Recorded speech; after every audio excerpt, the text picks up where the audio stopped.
Welcome to the Global Businesswomen's Pod, brought to you by the Greater Houston Women's Chamber of Commerce. I am Susan Dyson and proud to be the CEO, President, and founder of the Chamber. Please join us for this empowering podcast every Thursday at 6 p.m.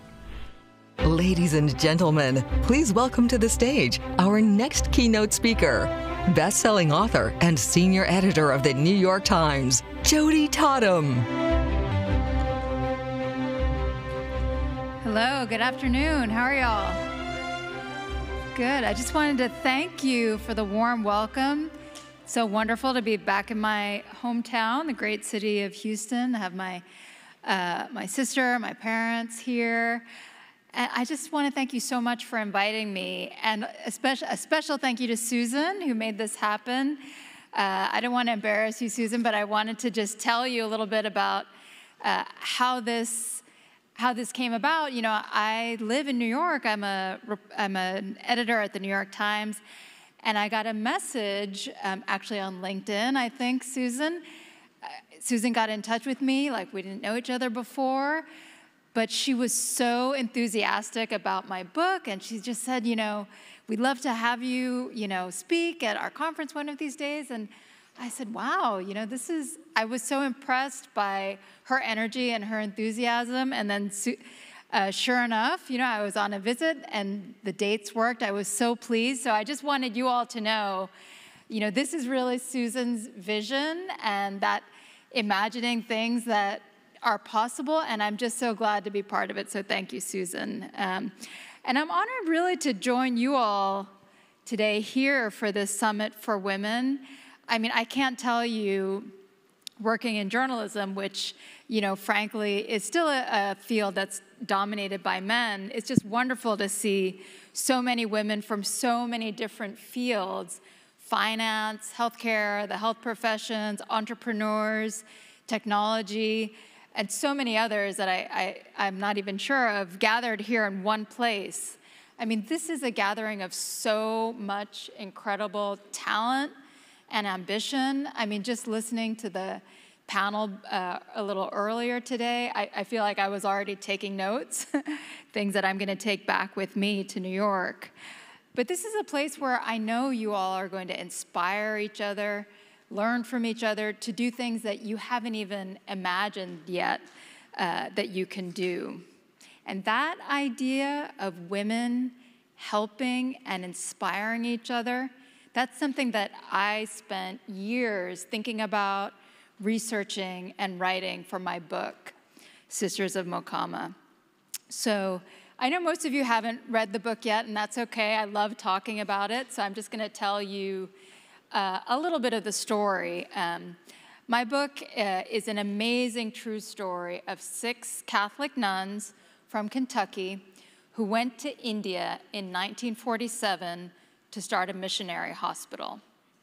Now, when I say they became missionaries, that meant that they got on a ship, were told to go home, say goodbye to their families, and they thought it would be forever, because that's what it meant to be a missionary at that time. You'd probably never see your family again.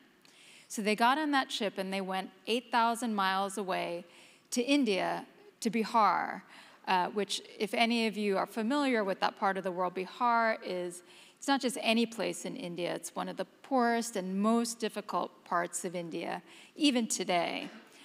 But they went there. They had a mission to start this hospital, and they were ready to do it.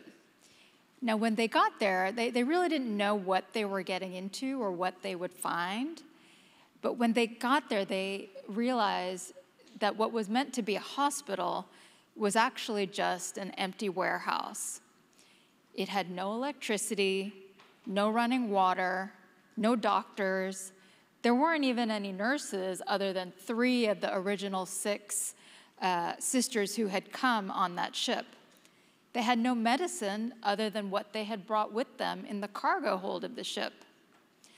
But they started that hospital within a few months of arriving. But of course, they did not do it alone. As we all know, like, none of us accomplish anything all by ourselves. As soon as they started that hospital, they realized that the thing that they needed more than anything else was nurses.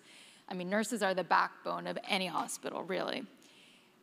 But there weren't enough nurses in India at that time. If you can imagine, there were only 7,000 nurses in 1947 in all of India to serve a population that was about 200 million people at that time. I mean, India had only 7,000 nurses. That was about the same number as there were in the city of London in 1947. So what did these women do? They started a nursing school. And that nursing school trained generations of Indian women who became nurses, and they were also the essential partners to these American women in what became Nazareth Hospital. And the reason that I know this story, the reason that I've been hearing it my whole life, because my mother is one of those nurses. She graduated, studied nursing with these nuns from Kentucky, and growing up, I heard this story, but I had this passion to learn more about it, and that's basically how I came to write this book. Now, you may be wondering, okay, well, what does this have to do with me? I mean, these are nuns from Kentucky. It was a long time ago, 75 years ago. What did they have to do with me?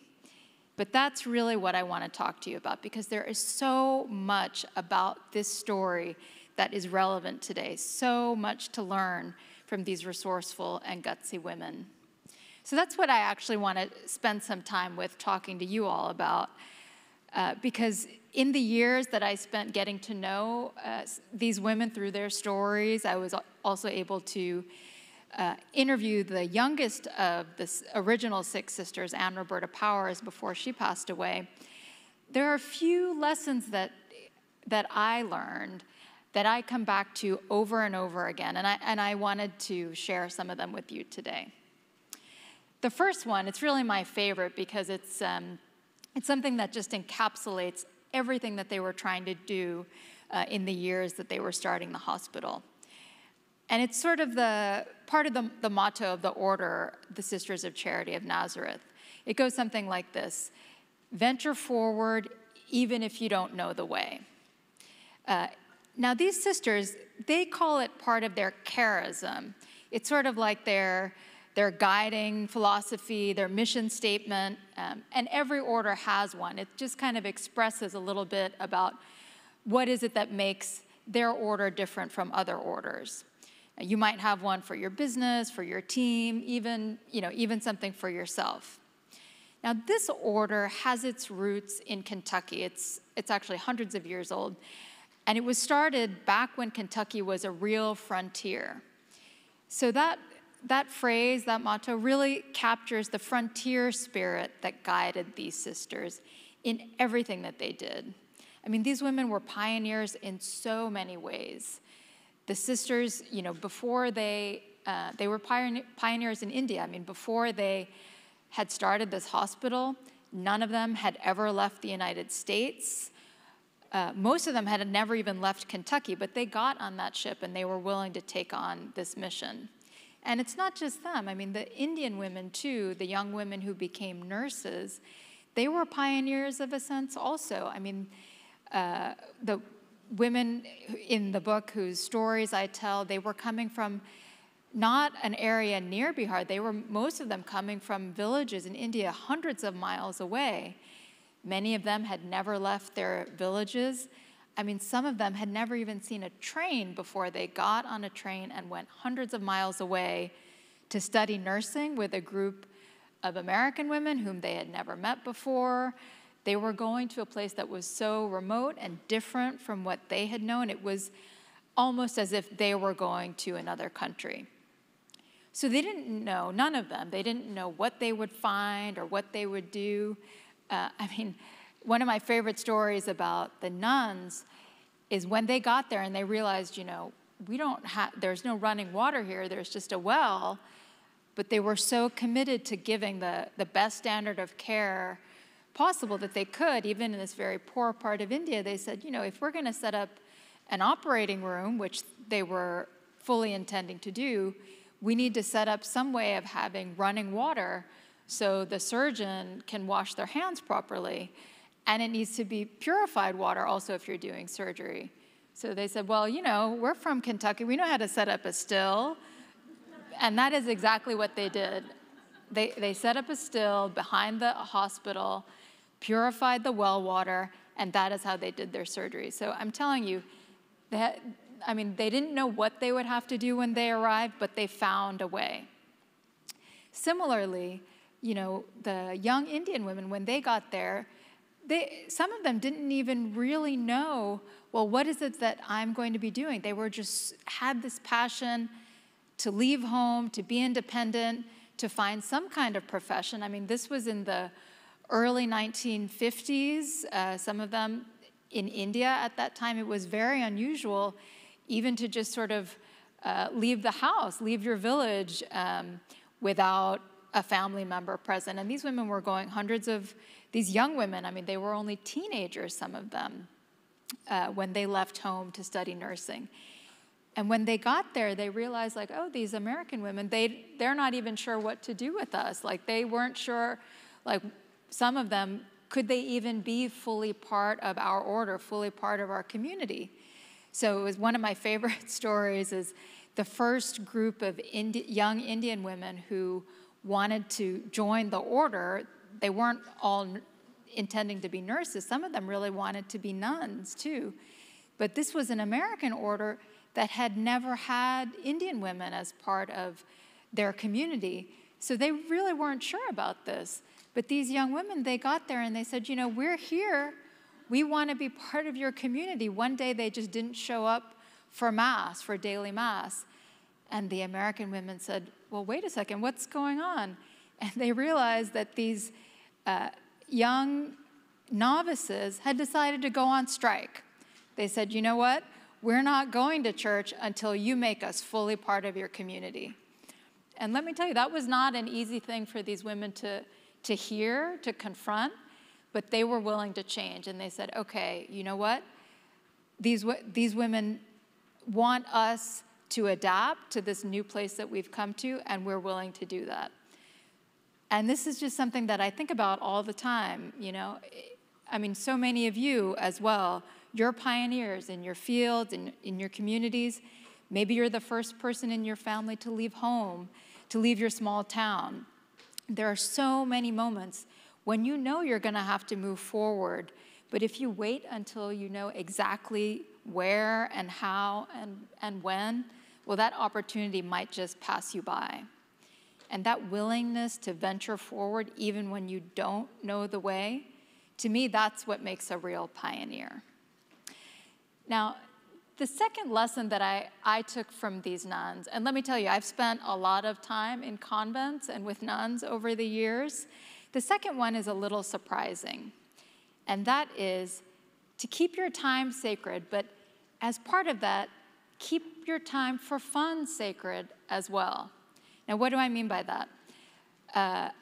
Now, you might be thinking, many of us, if you've ever studied with Catholic nuns, if you've met any, you might assume that okay, I know what that's like. These are women who have their rules, they're very pious, they sort of stay in their communities and nothing else. But that's not the experience that I've had, let me tell you, hanging out with nuns over the years. They do have something that they call the rule of hours. It's a very set schedule for how they spend every single day. Right, they wake up, when they have their prayers, when they have their meals, the hours they spent working in the hospital. But they also leave 1 hour every evening for recreation. And that hour to them is as sacred as every other hour. So in the early years of that mission, even when they were working so hard, setting up the hospital, setting up the nursing school, dealing with patients really with incredible needs. Malnourished patients, a lot of them, trying to find medicines in a place where there were very few medicines available in that time in the late 1940s, early 1950s in India, raising money for the hospital.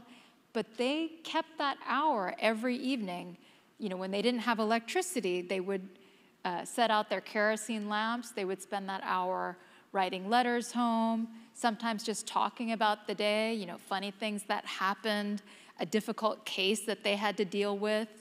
You know, in later years, when I had a chance to spend some time at the convent, you know, these nuns would spend their time watching their favorite soap opera, playing cards, because they knew, you know, that time at the end of every day, that was the time that they would connect with each other, they would relax, they would have fun, and really just enjoy that reward for the hard work of that day before the hard work of the next day. And I really became convinced after seeing the spirit they had. I mean, these are women who felt like this is the adventure of a lifetime. You know, we might not think of it this way. We might think of this as, you know, incredibly hard work, you know, and perhaps something many of us would never want to do. But they just embraced every minute of it. And I'm convinced that that spirit, that willingness to embrace both the fun and the hard work is part of what kept them going. So the third lesson that I learned from these incredible women, and this is something that I really hope that you all will take to heart, I heard this in the earlier panel as well, is to tell your own story, because it really is much more important than you think. And this is something that's really important to me as a journalist, because if these women that I'm writing about had not been willing to share their story, there's no way I would have been able to write a book. I mean, this is the reason why I know all these details about their life, everything that they did every day, is because even in the middle of doing all this hard work, they would somehow find the time to write letters home to their families.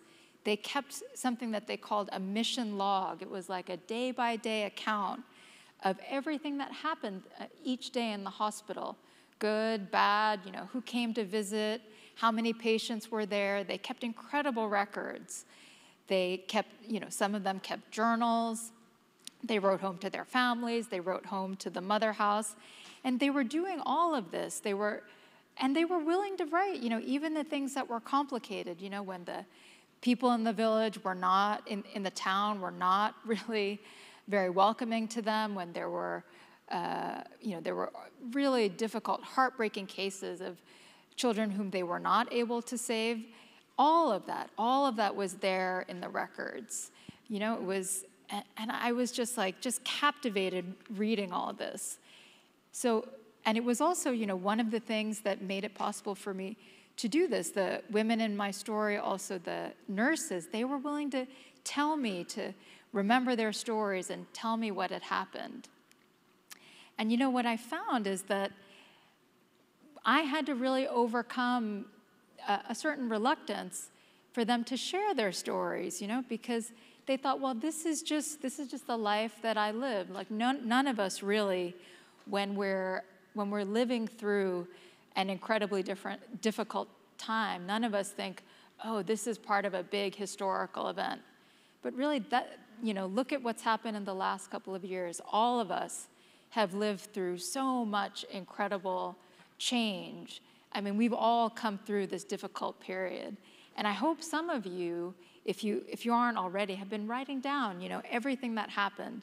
And that can take many different forms. You know, it might be letters or emails to your families. It might be, you know, that weekly newsletter or the monthly newsletter that you send out to your team, your community.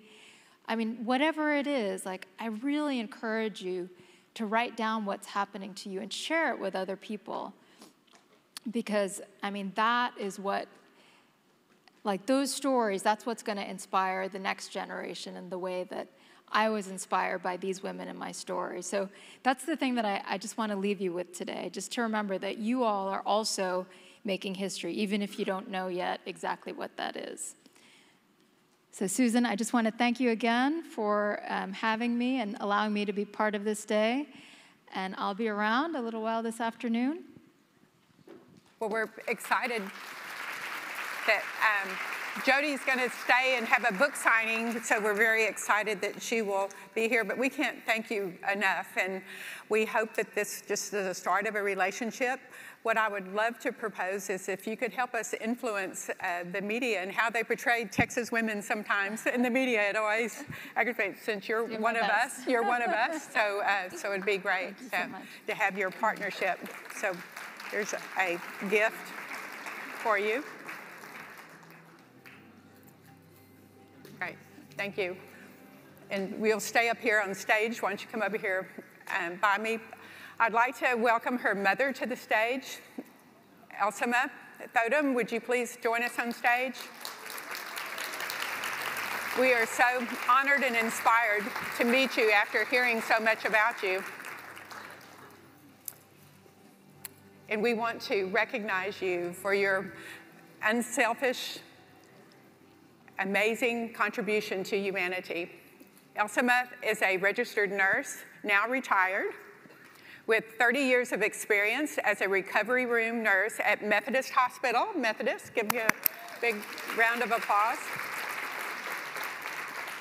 In addition to her long and varied nursing career, and while raising 3 daughters, we see one of them here with us today with her husband, George, Jyoti has been actively involved in charitable and humanitarian work in service for the nursing profession. She started the Indian Nurses Association of Greater Houston in the early 1990s, before it was popular there, and a group which has projects in Haiti, in Bali. I'm sorry, I have a hard time reading the teleprompter, so y'all forgive me. And conducted, maybe I'll just get out my glasses here and not be vain like I've been, so sorry. Projects in Haiti and conducts blood drives and health clinics in the Houston area and beyond. The Indian Nurses Association has also been active as Stars Hope volunteers during Thanksgiving with disaster relief after Hurricane Harvey, conducting educational seminars and organizing scholarships for nursing students. Jyoti has also volunteered for medical surgical missions in Bolivia, Morocco, and in India, and for the Indian Doctors of the Houston Charity Clinic. She's a longtime volunteer at Holy Family Catholic Church in Missouri City and is a faithful fan of the Houston Rockets and the world champion Houston Astros. Yay. I will say that our speaker later today is the president of the Rockets, and it's a woman, so you'll have to meet her. She'll be sitting there at the table with you. But let's give a big hand for these 2 amazing women. I mean, amazing. Yeah. So we'll move over to the middle and get a photo op. Let's get a photo over here, Janet. So you're going to get over there? Okay. Can you move over that way a little bit?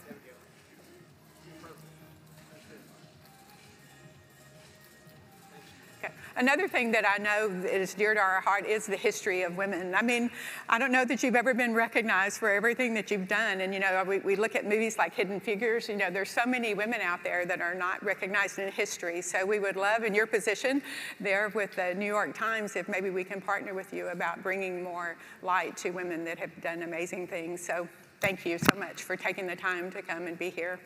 Okay, and I hope to see more of you, okay? Yes, you're going to, yes, please.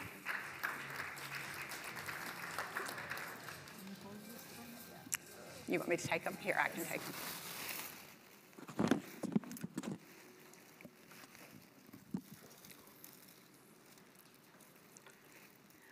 I am humbled and honored to receive this award. I would like to dedicate this to the pioneer sisters of Mokama for their courage, sacrifice, and determination, and to Jyoti for her tireless work and detailed research. She truly left no stone unturned to tell their amazing story. The Sisters of Mokama were missionary nuns from Kentucky. They never preached gospel, they never preached religion, but it was their work that was a model, and that spoke volume. And I am a product and a beneficiary of that service, and I was there in the 60s, early 60s, in the leprosy clinic, TB ward, cholera epidemic, and while going through midwifery training, conducting home deliveries in the villages, in their homes with a candlelight.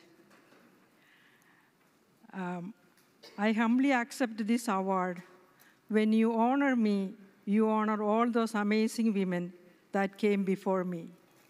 Thank you, and a great afternoon. Thank you so much for joining us. We will see you again next Thursday at 6 p.m.